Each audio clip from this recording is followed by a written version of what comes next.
से बोलिए तीज माता की जय। प्यारे भक्तों, आज आप श्रवण करें हरियाली तीज व्रत में सुनी जाने वाली संपूर्ण कथा एक साथ।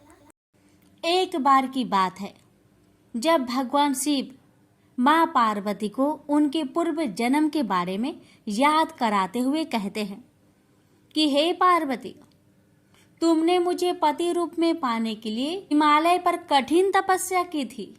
यहाँ तक कि तुमने अन्न और जल के साथ साथ सर्दी, गर्मी, बरसात जैसे सभी ऋतुओं में बहुत कष्ट सहा है। तुम्हारी तपस्या देखकर तुम्हारे पिताजी पर्वतराज बहुत दुखी हुए थे। तब एक दिन नारद मुनि तुम्हारे घर आए और उन्होंने तुम्हारे पिताजी से कहा कि मैं भगवान श्री हरि विष्णु के भेजने पर यहाँ आया हूँ। विष्णु जी आपकी पुत्री की तपस्या से बेहद प्रसन्न हुए हैं और वह उनके साथ विवाह करना चाहते हैं। तब नारद मुनि की बात सुनकर तुम्हारे पिताजी अत्यंत प्रसन्न हुए और उन्होंने नारद जी से कहा कि वह विवाह के प्रस्ताव को स्वीकार करते हैं। यह सुनते ही नारद मुनि विष्णु भगवान के पास जाते हैं और उन्हें सूचित करते हैं। फिर भगवान शिव माता पार्वती से कहते हैं कि जब तुम्हारे पिताजी ने यह खबर तुम्हें सुनाई तो काफी दुख हुआ, क्योंकि तुम मुझे पति के रूप में स्वीकार कर चुकी थी। इसके बाद तुमने अपने मन की पीड़ा अपनी सखी को सुनाई। तब तुम्हारी सखी ने एक घने जंगल में रहने का सुझाव दिया था। उसके बाद तुम बिना किसी को बताए वन में चली गई और जंगल में मुझे प्राप्त करने के लिए तुमने कड़ी तपस्या की। अब तुम्हारे अचानक लुप्त हो जाने की बात तुम्हारे पिताजी को पता चली तो वह बेहद चिंतित हुए थे। वह सोचने लगे थे कि इस बीच अगर भगवान विष्णु बारात लेकर आ जाएंगे तब क्या होगा।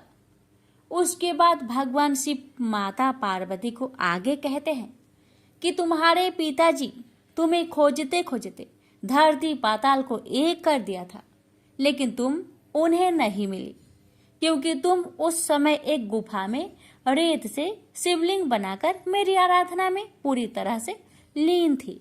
अब मैं तुम्हारी तपस्या से प्रसन्न होकर तुम्हें मनोकामना पूरी करने का वचन दिया था। अब इसी बीच तुम्हारे पिता ढूंढते हुए वहां तक आ पहुंचे और फिर तुमने उन्हें अपनी पूरी बात बताई। तुमने बताया कि मैं अपने जीवन शिव को पति रूप में प्राप्त करने के लिए तप में बिताया था और आखिर वह तपस्या सफल हो गई। फिर तुमने अपने पिताजी से कहा, मैं आपके साथ घर तभी चलूंगी जब आप मेरा विवाह विष्णु से नहीं करवाएंगे। फिर पर्वतराज तुम्हारी बात माने और उन्होंने पूरी विधि विधान के साथ हमारा विवाह संपन्न कराया था। प्रेम से बोलिए हर हर महादेव। माता पार्वती की जय। प्रेम से बोलिए तीज मैया की जय। आज सुनिए तीज माता की व्रत कथा। पौराणिक मान्यता के अनुसार एक गांव में एक ब्राह्मण रहता था जो बहुत ही गरीब था। उसके साथ उसकी पत्नी ब्राह्मणी भी रहती थी। ब्राह्मण की पत्नी ने तीज माता का व्रत किया। उसने अपने पति यानी ब्राह्मण से कहा कि उसने तीज माता का व्रत रखा है, उसे चने का सत्तू चाहिए, कहीं से ले आओ। ब्राह्मण ने ब्राह्मणी से बोला कि वो सत्तू कहाँ से लाएगा।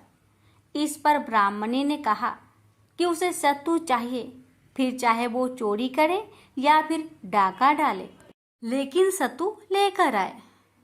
रात का समय था। ब्राह्मण घर से निकलकर साहूकार की दुकान में घुस गया। उसने साहूकार की दुकान से चने की दाल, घी, शक्कर लिया और 1.25 किलो तोल लिया। फिर इन सब से सत्तू बना लिया। जैसे ही वो जाने लगा वैसे ही आवाज सुनकर दुकान के सभी नौकर चाकर जाग गए। सभी जोर जोर से चिल्लाने लगे। इतने में ही साहूकार आया और ब्राह्मण को पकड़ लिया। ब्राह्मण ने कहा कि वो चोर नहीं है, वो एक गरीब ब्राह्मण है। उसकी पत्नी ने तीज माता का व्रत किया है, इसलिए सिर्फ यह 1.25 किलो का सत्तू बनाकर ले जाने आया था। जब साहूकार ने ब्राह्मण की तलाशी ली तो उसके पास से सत्तू के अलावा और कुछ नहीं मिला। और चांद निकल गया था और ब्राह्मणी सत्तू का इंतजार कर रही थी। साहूकार ने ब्राह्मण से कहा कि आज से वो उसकी पत्नी को अपनी धर्म बहन मानेगा। उसने ब्राह्मण को सत्तू, गहने, रुपए, मेहंदी, लच्छा और बहुत सारा धन देकर दुकान से विदा कर दिया। सबने मिलकर तीज माता की पूजा की। जिस तरह से ब्राह्मण के दिन सुखमय हो गए, ठीक वैसे ही तीज माता की कृपा हम सब पर सदा सर्वदा बनी रहे। प्रेम से बोलिए तीज मैया की जय हो। पौराणिक मान्यताओं के सर्वप्रथम माँ पार्वती ने अपने सुहाग को अखंड बनाए रखने के लिए यह व्रत शंकर भगवान के लिए रखा था। सौभाग्यवती महिलाएं अपने पति की लंबी आयु और अच्छे स्वास्थ्य के लिए यह व्रत करती हैं। वहीं अविवाहित युवतियां अच्छे वर की कामना के लिए यह व्रत रखती हैं। इस दिन महिलाएं 16 श्रृंगार करती है और हाथों में मेहंदी लगाती है। यह उत्सव शिव पार्वती के पूर्ण मिलन के उपलक्ष्य में मनाया जाता है। इस दिन चारों तरफ हरियाली रहती है, जिसकी वजह से इसे हरियाली तीज कहते हैं। दिन हरियाली तीज का व्रत रखने के लिए ब्रह्म मुहूर्त में उठकर स्नान करना चाहिए और साफ सुथरे कपड़े पहनकर भगवान शिव और माता पार्वती का ध्यान करना चाहिए। इसके बाद व्रत का संकल्प लेना चाहिए। इस दिन बालू के भगवान शंकर व माता पार्वती की मूर्ति बनाकर पूजन किया जाता है। चौकी पर प्रतिमा स्थापित करने के बाद माता को श्रृंगार का सामान अर्पित करें। भगवान शिव माता पार्वती का हवन करें। माता पार्वती, शिव जी और उनके साथ गणेश जी की पूजा करें। शिव जी को वस्त्र अर्पित करें। इस दिन हरियाली तीज की कथा सुनना बहुत ही शुभ होता है। इसलिए प्यारे भक्तों, अगर आप तीज का व्रत रख रहे हैं तो इस कथा को संपूर्ण अवश्य सुनिएगा। आइए हम श्रवण करते हैं हरियाली तीज की पावन कथा। यह कथा उस समय की है जब भगवान शिव को वर के रूप में प्राप्ति के लिए देवी पार्वती जंगल में घोर तपस्या में लीन थी। उनकी ऐसी तपस्या देखकर समस्त देवगण शिव जी से प्रार्थना कर रहे थे कि हे देवाधिदेव, पार्वती की मनोकामना को पूरा करे। भगवान शिव ने सप्त ऋषियों को पार्वती की परीक्षा लेने के लिए भेजा। सप्त ऋषियों ने शिव जी की अनेक अवगुण का जिक्र किया, फिर भी पार्वती को शिव के अलावा किसी और से विवाह मंजूर नहीं था।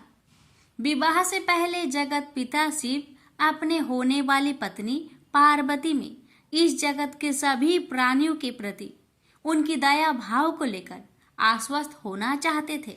इसलिए शिव जी ने स्वयं भी पार्वती की परीक्षा ली। भगवान भोलेनाथ पार्वती की तपस्या से खुश होकर एक दिन प्रकट हुए और वरदान देकर पुनः अंतर्ध्यान हो गए। उसके कुछ ही देर बाद वही पास के एक तालाब में विशाल मगरमच्छ ने एक बालक को पकड़ लिया। बालक अपनी प्राण की रक्षा के लिए चिल्लाने लगा। पार्वती से उस बालक की चीख सुनी नहीं गई। द्रवित हृदय से करुणामयी माता पार्वती उस तालाब की ओर भागी। वहां पहुंचकर देखती है कि एक विशाल मगरमच्छ ने एक नन्हे बालक को तालाब के अंदर खींच कर ले जाने की चेष्टा कर रहा है। बालक देवी पार्वती को देखकर रोने लगा और बोला, हे माता, मुझे इस दुष्ट मगरमच्छ से बचा लो। इस संसार में मेरा न पिता है, न माता है और ना ही कोई मित्र। आप ही मेरी प्राण की रक्षा कर सकते हैं। ये सुन माता पार्वती की हृदय और भी द्रवित हो गई और वो बोली, हे ग्रह, तुम इस नन्हे बालक को छोड़ दो। मगरमच्छ बोला, मैं भला क्यों छोड़ूं? इस समय पर जो मुझे मिलता है उसे अपना आहार समझकर ग्रहण कर लेता हूँ। यही मेरा नियम है। मैं इस बालक को नहीं छोड़ूंगा। देवी पार्वती ने पुनः विनीत की, हे ग्रह, तुम इसको छोड़ दो। बदले में तुम्हें जो भी चाहिए वह बोलो। मगरमच्छ बोला, मैं एक ही शर्त पर इस बालक को छोड़ सकता हूँ। वह ये है कि आपने महादेव का जो तपस्या किया है उस तप का फल मुझे दे दीजिए। माता पार्वती तुरंत तैयार हो गई। वो बोली, मैं अपने तप का फल तुम्हें दे दूंगी, लेकिन तुम इस बालक को मुक्त करो। मगरमच्छ फिर बोला, हे देवी, आप ठंडे दिमाग से सोचकर फैसला लो, आवेश में आकर संकल्प मत लो। आपने जो हजारों वर्षों से तप किया है वो देवता से भी संभव नहीं है, और उस तप का फल इस तुच्छ बालक के जान के बदले चला जाएगा। माता पार्वती बोली, हे ग्रह, मेरा निश्चय अटल है। मैं अपने हजारों वर्षों के तप का फल तुम्हें देती हूँ, तुम इसका जीवन बख्श दो। फिर माता पार्वती से तपस्या दान का संकल्प करवाया। तप का दान होते ही मगरमच्छ का शरीर एक तेज प्रकाश सा चमक उठा। मगरमच्छ बोला, हे देवी, देखो, आपके तप के प्रभाव से मैं प्रकाशमयी हो गया हूँ। आपने सालों की तपस्या एक बच्चे के लिए गवा दी। चाहो तो मैं तुम्हें अपनी गलती सुधारने का एक अवसर और दे सकता हूँ। पार्वती जी ने कहा, तब तो मैं पुनः कर सकती हूँ, किंतु यदि तुम इस बालक को निगल जाते तो क्या इसका जीवन पुनः वापस मिल पाता? देखते ही देखते बालक और मगरमच्छ दोनों ही अदृश्य हो गए। पार्वती जी ने सोचा, मैंने तप दान कर दिया, अब पुनः तपस्या प्रारंभ करती हूँ, और फिर से तपस्या करने का संकल्प लिया। संकल्प लेते ही फिर से भगवान शिव प्रकट हुए और बोले, हे पार्वती, भला अब क्यों तपस्या करने जा रही हो? पार्वती जी ने कहा, प्रभु, मैंने अपनी सारी तपस्या दान कर दिया है। आपको पति के रूप में पाने के लिए मैं फिर से वैसा ही कठिन तपस्या कर आपको प्रसन्न करूंगी। शिव जी ने कहा, हे पार्वती, मगरमच्छ और लड़के दोनों ही रूपों में मैं ही था। तुम्हारा चित्त संसार के सुख दुख का अनुभव करता है या नहीं, इसकी परीक्षा लेने के लिए मैंने ही यह सब किया था। सभी रूपों में दिखने वाला मैं ही हूँ। तुमने अपना तपस्या मुझे ही दिया है। इस तरह पार्वती जी ने अपनी परीक्षा में सफल हुई। प्रेम से बोलिए, हर हर महादेव। एक समय की बात है, एक भाई बहन रहते थे। बहन का नियम था कि वह अपने भाई का चेहरा देखे ही खाना खाती थी। हर रोज वह सुबह उठती थी और जल्दी जल्दी सारा काम करके अपने भाई का मुंह देखने के लिए उसके घर जाती थी। एक दिन रास्ते में एक पीपल के नीचे गणेश जी की मूर्ति रखी थी। उसने भगवान के सामने हाथ जोड़कर कहा कि मेरे जैसा अमर सुहाग और मेरे जैसा अमर पिहर सबको दीजिए। यह कहकर वह आगे बढ़ जाती है। जंगल के झाड़ियों के कांटे उसके पैरों में चुभा करते जाते थे। एक दिन भाई के घर बहन पहुंची और भाई का मुख देखकर बैठ गई तो भाभी ने पूछा, पैरों में क्या हो गया है? यह सुनकर उसने भाभी को जवाब दिया कि रास्ते में जंगल के झाड़ियों के गिरे हुए कांटे पाँव में चुभ गए हैं। जब वह वापस अपने घर आ जाए तब भाभी ने अपने पति से कहा कि रास्ते को साफ करवा दो, आपकी बहन के पाँव में बहुत सारे कांटे चुभ गए हैं। भाई ने तब कुल्हाड़ी लेकर सारी झाड़ियों को काटकर रास्ता साफ कर दिया, जिससे गणेश जी का स्थान भी वहां से हट गया। यह देखकर भगवान गुस्सा हो गए और उसके भाई के प्राण हर लिए। लोग अंतिम संस्कार के लिए जब भाई को ले जा रहे थे तब उसकी भाभी रोते हुए लोगों से कही, थोड़ी देर रुक जाओ, उसकी बहन आने वाली है। वह अपने भाई का मुख देखे बिना नहीं रह सकती, उसका यह नियम है। तब लोगों ने कहा, आज तो देख लेगी पर कल कैसे देखेगी? रोज दिन की तरह बहन अपने भाई का मुंह देखने के लिए जंगल में निकली। तब जंगल में उसने देखा कि सारा रास्ता साफ किया हुआ है। जब वह आगे बढ़ी तो उसने देखा कि सिद्धि विनायक को भी वहां से हटा दिया गया है। तब उसने जाने से पहले गणेश जी को एक अच्छे स्थान पर रखकर उन्हें स्थान दिया और हाथ जोड़कर बोली, भगवान, मेरे जैसा अमर सुहाग और मेरे जैसा अमर पिहर सबको देना। और फिर बोलकर आगे निकल गई। भगवान तब सोचने लगे, अगर इसकी नहीं सुनी तो हमें कौन मानेगा, हमें कौन पूजेगा। तब सिद्धि विनायक ने उसे आवाज दी, बेटी इस खेजड़ी की 7 पत्तियां लेकर जा और उसे कच्चे दूध में घोलकर भाई के ऊपर छींटा मार देना, वह उठकर बैठ जाएगा। यह सुनकर जब पीछे मुड़ी तो वहाँ कोई नहीं था। फिर वह यह सोचने लगी कि ठीक है, जैसा सुना वैसा कर लेती हूँ। फिर वह 7 खेजड़ी की पत्तियां लेकर अपने भाई के घर पहुंची। उसने देखा वहाँ कई लोग बैठे हुए हैं, भाभी बैठी रो रही है और भाई की लाश रखी है। तब उसने उस 7 पत्तियों को बताए हुए नियम के तहत भाई के ऊपर इस्तेमाल किया। तब भाई उठकर बैठ गया। भाई बोला बहन से, बोला मुझे बहुत ही गहरी नींद आ गई थी। तब बहन बोली यह नींद किसी दुश्मन को भी ना आए, और उसने सारी बात अपने भाई को बता दी। तो मान्यता के अनुसार ये है गणेश जी की चमत्कारी कथा। प्रेम से बोलिए गणेश भगवान जी की जय हो। एक गांव था जिसमें एक सेठ जी अपने परिवार के साथ रहते थे। सेठ जी का गांव के पास के ही शहर में बड़ा व्यापार था। सेठ जी गणेश जी की पूजा श्रद्धा एवं विश्वास से करते थे, जिससे सेठ जी के घर में अन्न धन के भंडार सदैव ही भरे रहते थे। उनके जीवन में किसी भी प्रकार की कोई कमी नहीं थी। नित्य प्रतिदिन नियम अनुसार रोज वो नदी पर नहाने जाते और आकर गणेश जी का पूजन करते, उन्हें भोग लगाते और फिर स्वयं भोजन करते थे। यह बात सेठानी जी को अच्छी नहीं लगती थी। वो धार्मिक नहीं थी और ईश्वर में इतना विश्वास नहीं रखती थी। एक बार सेठानी जी ने सोचा कि यह इतना गणेश जी को मानते हैं, गणेश जी की पूजा करते हैं, इससे होता क्या है, आज तो देखती हूँ वो कैसे गणेश जी की पूजा करते हैं। अगले दिन जब सेठ जी नदी पर नहाने जाते हैं तो सेठानी जी गणेश जी की मूर्ति को उठाकर मूर्ति को कपड़े से ढककर बगीचे में जमीन में दबा देती है। जब सेठ जी नदी पर से नहाकर घर आते हैं और देखते हैं कि गणेश जी की मूर्ति तो मंदिर में नहीं है, तो वो सेठानी से पूछते हैं गणेश जी की मूर्ति मंदिर में नहीं है, कहाँ गई?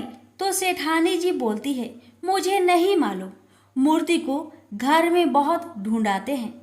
उस दिन क्योंकि वो गणेश जी को भोग नहीं लगा पाए, इसके लिए सेठ जी ने अन्न जल का भी त्याग कर दिया और गणेश जी से प्रार्थना करने लगे, हे प्रभु, लगता है आप मुझसे रुष्ट हो गए हो और कहीं चले गए हो। आप अपनी कृपा दृष्टि मुझ पर बरसाइए। ये प्रभु मुझे दर्शन दीजिए।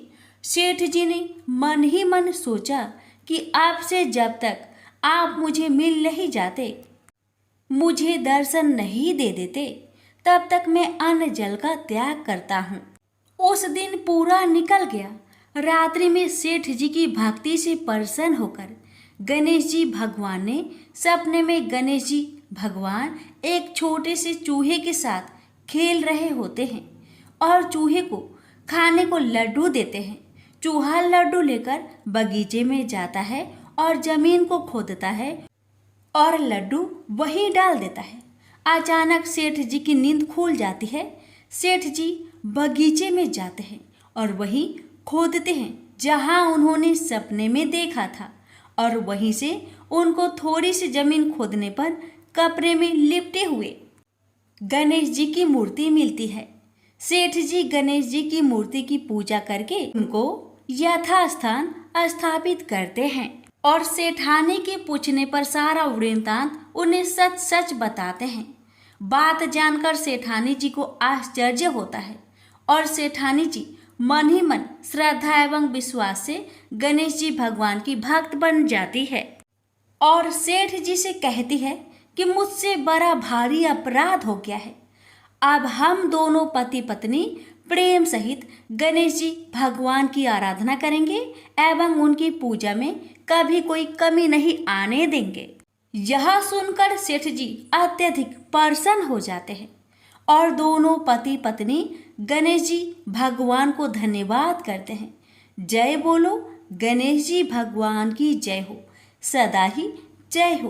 प्रभु अपनी अनुकंपा सेठ सेठानी के समान ही हम सभी पर बनाए रखना। कहानी सुनने वालों की सभी मनोकामनाएं पूर्ण करना। लापसी तपसी की कथा। एक लापसी था, एक तपसी था। तपसी हमेशा भगवान की तपस्या में लीन रहता था। लापसी रोजाना सवा सेर की लापसी बनाकर भगवान का भोग लगाकर जीम लेता था। एक दिन दोनों लड़ने लगे। लापसी बोला, मैं रोज भगवान की तपस्या करता हूँ इसलिए मैं बड़ा हूँ। लापसी बोला कि मैं रोज भगवान को सवा सेर लापसी का भोग लगाता हूँ इसलिए मैं बड़ा हूँ। नारद जी वहां से गुजर रहे थे। दोनों को लड़ता देखकर उनसे पूछा कि क्यों तुम लड़ रहे हो। लापसी ने खुद को बड़ा होने का कारण बताया और तपसी ने अपना कारण बताया। नारद जी बोले, तुम्हारा फैसला मैं कर दूंगा। दूसरे दिन लापसी और तपसी नहाकर अपनी रोज की भक्ति करने आए तो नारद जी ने छुपकर 1.25 करोड़ की एक एक अंगूठी उन दोनों के आगे रख दी। तपसी की नजर जब अंगूठी पर पड़ी तो उसने चुपचाप अंगूठी उठाकर अपने नीचे दबा ली। लापसी की नजर अंगूठी पर पड़ी लेकिन उसने ध्यान नहीं दिया। भगवान को भोग लगाकर लापसी खाने लगा। नारद जी सामने आए तो दोनों ने पूछा कि कौन बड़ा। तो नारद जी ने तपसी को खड़ा होने को कहा। वो खड़ा हुआ तो उसके नीचे दबी अंगूठी दिखाई पड़ी। नारद जी ने तपसी से कहा, तपस्या करने के बाद भी तुम्हारी चोरी करने की आदत नहीं गई इसलिए लापसी बड़ा है और तुम्हें तुम्हारी तपस्या का कोई भी फल नहीं मिलेगा। तपसी शर्मिंदा होकर माफी मांगने लगा। उसने नारद जी से पूछा, मुझे मेरी तपस्या का फल कैसे मिलेगा। नारद जी ने कहा, यदि कोई गाय और कुत्ते की रोटी नहीं बनाएगा तो फल तुझे मिलेगा। यदि कोई ब्राह्मण को भोजन करवाकर दक्षिणा नहीं देगा तो फल तुझे मिलेगा। यदि कोई साड़ी के साथ ब्लाउज नहीं देगा तो फल तुझे मिलेगा। यदि कोई दिए से दिया जलाएगा तो फल तुझे मिलेगा। यदि कोई सारी कहानी सुने लेकिन तुम्हारी कहानी नहीं सुने तो फल तुझे मिलेगा। उसी दिन से हर व्रत कथा कहानी के साथ लापसी तपसी की कहानी भी सुनी और कही जाती है। प्रेम से बोलिए लक्ष्मी नारायण की जय।